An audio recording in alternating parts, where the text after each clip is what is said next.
Hey, it's Miss Lawrence. So today we're going to be drawing some animal patterns. This animal pattern is my pattern of elephants. And pattern, you can turn your paper all different directions with your elephants. Some are going to be right side up, some are going to be upside down. So there really isn't one direction that your paper should be held. This pattern making can be used if you want to make textiles like shirts or sheets or towels or bedding, anything that could have a pattern on it. That would be kind of your design idea. So you're gonna pick one animal. I picked an elephant, and what you're going to do, move this guy over here so I have room to draw. It could be any animal, but you're gonna do that animal in different positions. So sometimes you'll draw your animal facing to the right, sometimes to the left, forwards, backwards, upside down. I've even got these elephants, their trunks are connected, and you wanna have some of your patterns overlap. So one on top of the other. You don't wanna have much space in between them when you draw them. So you're gonna fill up your paper with that animal in different directions. And when I drew this, I also turned my paper. So I might have started here in the middle with this elephant, and then as I draw, I turn my paper so I don't have to draw upside down.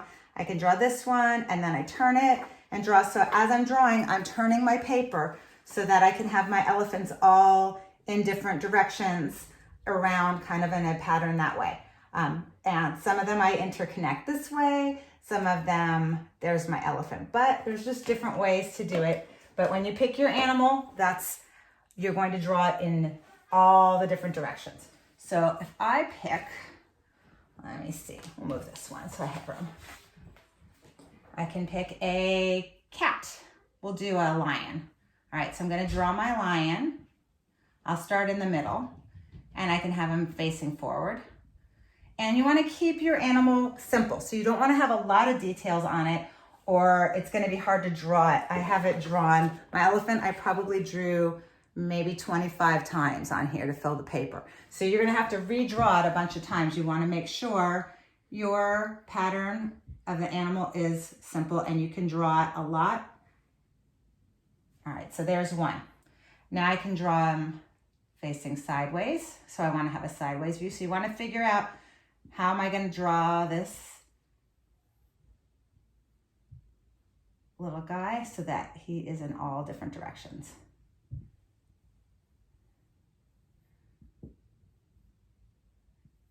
All right, so he's going sideways, and then I might interlock the tails here. So I'm gonna overlap the tail. So I'm gonna go this way, and then I'm gonna have him facing the other way.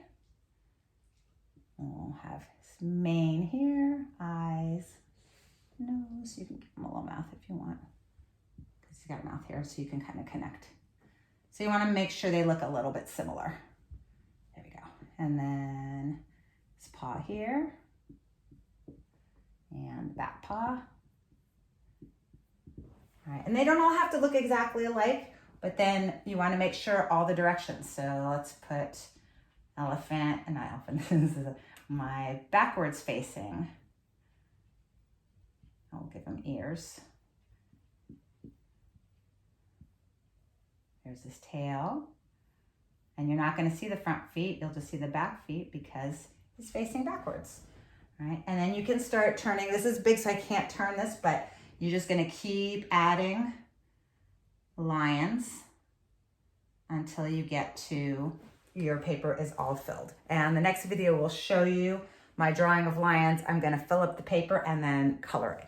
I also outlined it first. So I drew it. If you have a Sharpie and you wanna outline it and then color them. But also, remember it's a pattern. So pick your colors, it's a color pattern. I picked pink and blue for my elephants to alternate, and then I picked a green for in between. So you can have more colors than that, but you need to make sure it is a pattern that repeats itself.